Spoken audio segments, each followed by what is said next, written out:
Pahiya ang gobyerno? Pahiya ang gobyerno. Pero tanggapin na lang kaya nila ang kahihiyang ito. Minsan, Diba? pag nagkamali ka, kailangan tanggapin mo eh. Bilib Opo. ako sa mga ganun. Yung nagkamali, tanggap mo ang pagkakamali mo, kaysa mali ka na, pinipilit mo pang tama ka. At itama ang pagkakamali. Amen. Hindi pa po huli ang lahat. At maging matapang kaya ang ating Pangulong Marcos mismo para aminin niya na mukhang mali ang mga impormasyon na ibinigay sa kanya. At panahon na po para magpakatotoo tayo.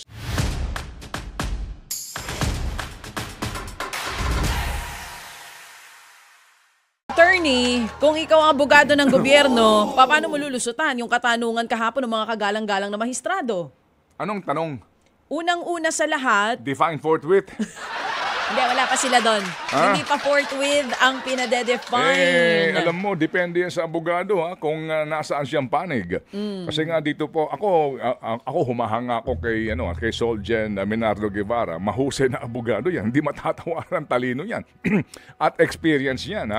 Pero aramdam po naman natin, igalang natin dahil obligado siya na ipagtanggol ang posisyon ng respondents dito sa kasong ito. Ang Kongreso, at ang Malacanang, ang Finance Department, obligado po sila. Pati yung GOCC lawyer, obligado rin. Ultimo, pati DOH at PhilHealth, obligado ipagtanggol ito. Pero ramdam mo talagang nahihirapan silang sumagot.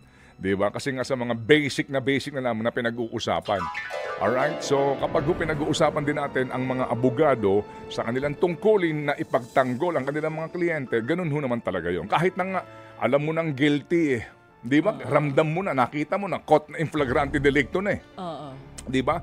Pero tatanggol pa rin ng abogado. Papel niya po yun.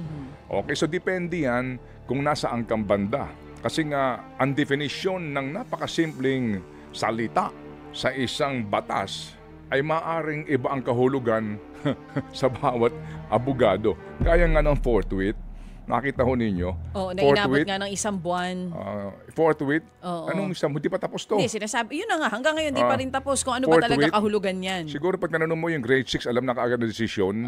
Forthwith, punta ka ng Webster Dictionary. Punta ka ng Google. Immediately. Ayun na si Merriam-Webster. Immediately. As soon as possible. Sa Tagalog. Pero dito iba ho.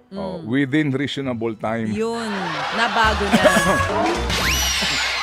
Pero kahapon nga. Kaya kita mo, yan ang definition ni Atty. Chis Escudero. Attorney siya? Oo, abogado siya eh. So, igalang din po natin kasi nga... Kanya-kanyang paniniwala lang yan. Hindi, interest. Kanya-kanyang paniniwala at interest lang. Okay. Kayo naman. Okay, sige. Hello, malay nyo, kung meron siya sarili niyang dictionary, at sa dictionary niya, yun ang meaning nun. Sabi nga natin, nung ating makapanayam si Attorney Bartap Natcher yun, si Coco Pimentel, Senator. Number 1 yan, alam mo ba? Sabi nga ni... Anong number ba si Senator Cheese? Sabi nga ni Coco Pimentel, I'm sorry, ni Kane ni Pimentel, sumalangit na yung father ni Hindi ko alam kung totoong kwento ito. Sabi ni Coco daw sa father niya, abogado, mahusay na abogado yun si Nene Pimentel, marami pong mga kasong pinanalo yan. Sabi niya, hindi mo na ako matatalo anak kasi, sabi niya, di ba? Sabi ni Coco daw, Papa, mas mataas ang score ko sa'yo sa bar exam, di ba? Sabi naman ni, oo nga, talo mo ako dyan, pero hindi mo ako matatalo. Bakit? May anak na akong top notcher. Ang ganda naman nun. Oo nga naman. Oo. Mas proud ang tatay pag ganun.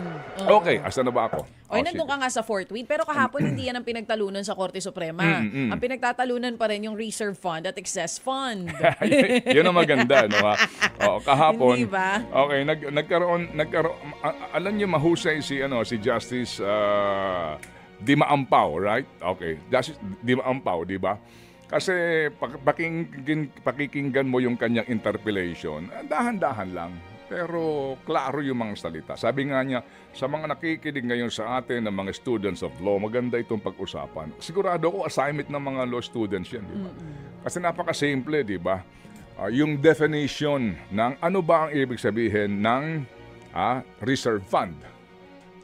Ano ba ibig sabihin ng surplus? Ano ba ibig sabihin ng excess? Hindi ba? Opo, parang dumadaan sa ano no, sa law school yung mga abogado ng depensa po dito eh. But basically po, napakasimple ho ng mga diskusyon dito. Particular po yung mga una pang sinasabi nitong sila Justice Javier, di ba? Yung babaeng maestrado, sinasabi niya, klarong-klaro naman ang provision, di ba, ng Section 37 ng Universal Healthcare Law tungkol sa appropriations. Saan ba nang gagaling ang pondo nito? Total Incremental Sin Tax Collection. Diba? Sinasabi ho dito, yung 50% ng national government share from the income of PAGCOR. Alright? Okay, yung 40% ng charity fund and documentary tax, documentary stamp tax, etc., at mandatory contributions of the Philippine Charity Sweepstakes Office, premium contributions of members, annual appropriations of the DOH, included in GAA, and national government subsidy to PhilHealth, etc.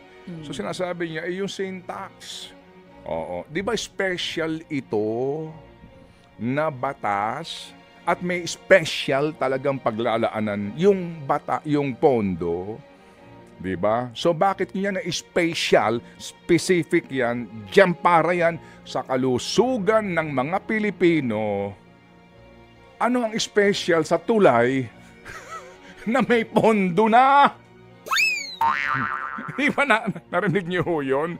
Di ba kung ikaw yung abogado magdedepensa, paano ka naman? Kasi hindi po.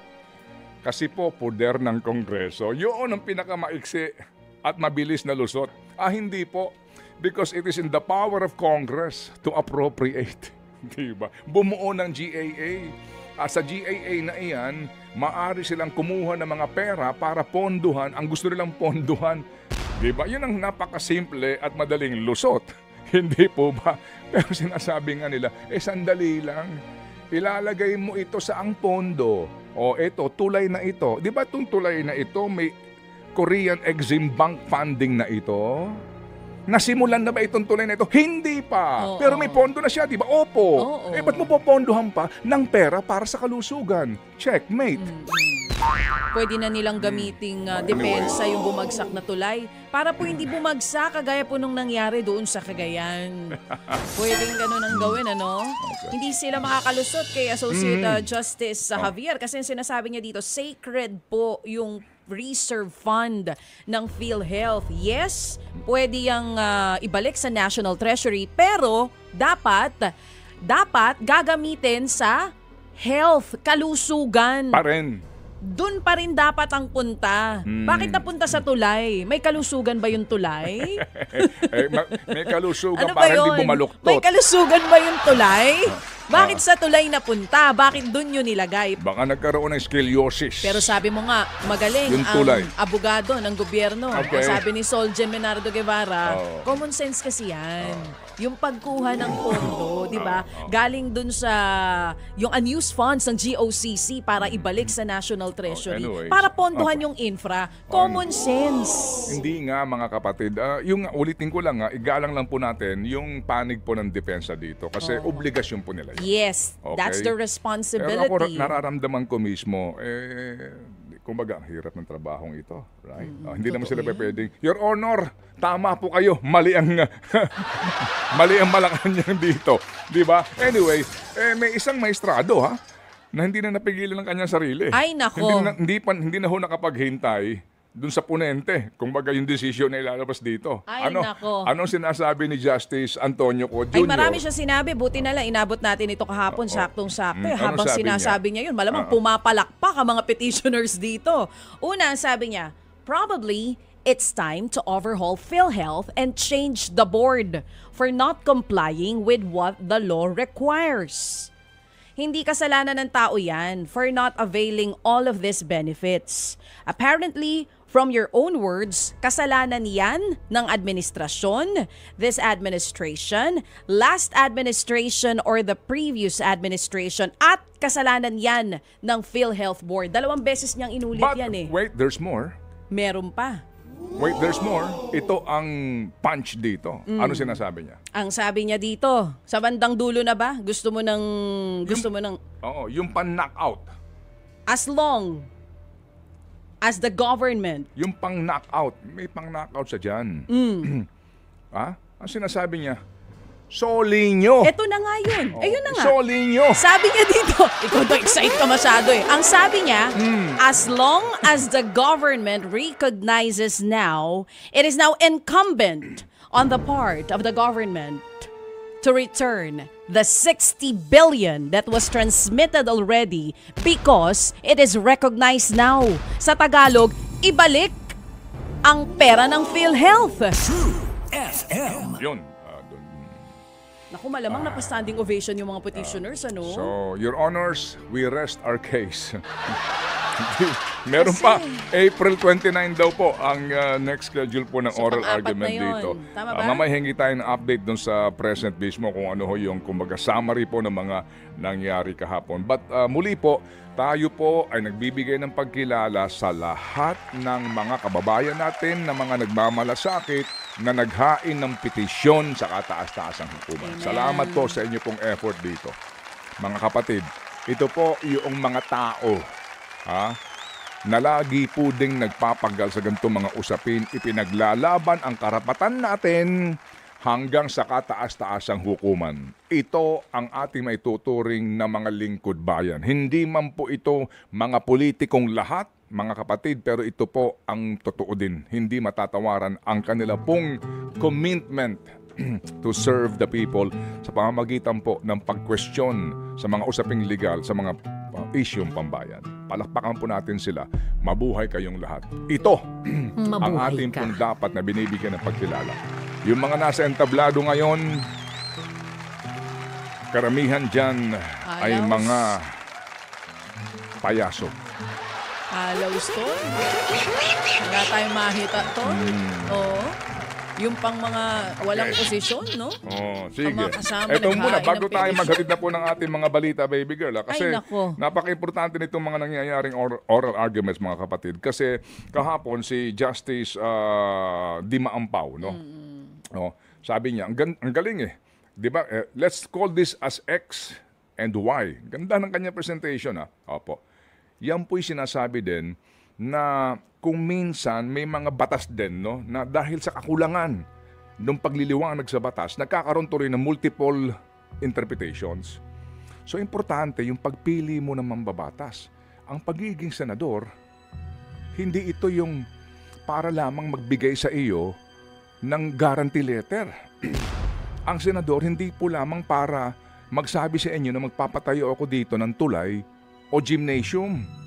Ang senador, hindi po lamang yung pwede mong lapitan at hihingi ka ng kung anong referral letter para sa kung anong agency. Ang senador, hindi lang po ito yung pupunta ka doon para ka maghingi ng pamparaffle sa inyong fiesta. Hindi po yun. Ang senador, ang pinaka-importante dito yung laman. Yung laman dito. Kasi bumubuo sila ng batas. Sabihin mo na may mga abogado sila, pero at the end of the day, sa paghubog nila sa batas, dapat talaga maalam sila dito. Kasi yung mga batas na binubuo nila will eventually be subject to question or interpretation. Kaya nga sinasabi yung definition na lang eh. Your Honors, it is not clear in the law. Di ba narinig ninyo doon sa pagdepensa nitong mga nasa gobyerno na kumuha po sa pera ng PhilHealth? It is not clear in the law the definition of it is whether it is reserve or excess fund. You know what I'm saying? Pero sinasabi nga ng mga maestrado, isa-isa, ano ba excess? Ano ba ang reserve? Reserve kasi meron ka paglalaanan. Ano ba ang surplus? Okay, this minus this surplus. Ano yung excess? Mga ganon. Di ba pag bumuo ng batas, dapat lahat yan maikaklaro? Hindi nga po kasi. With all due respect, hindi naman sa lahat. Pero ito pong importante, pag pipili ka ng isang maluluklok sa isang sangay ng gobyerno na siya namang responsable sa paghubog at pagbuo ng mga batas, dapat kahit papaano may laman. Huwag ka mag-alala. Kung ako manalo, aaralin ko yan pag nanalo na ako. True FM. Boboto mo ako? Hindi. Okay. Hindi mo ako boboto? Hindi. Pagagandahin kong buhay ng mga mahihirap. Babawasan Hindi. ko. Boboto kita kung sayaw muna, sayaw. Sayaw. Okay, 1, 2, 3, go! Yan ba ang music natin?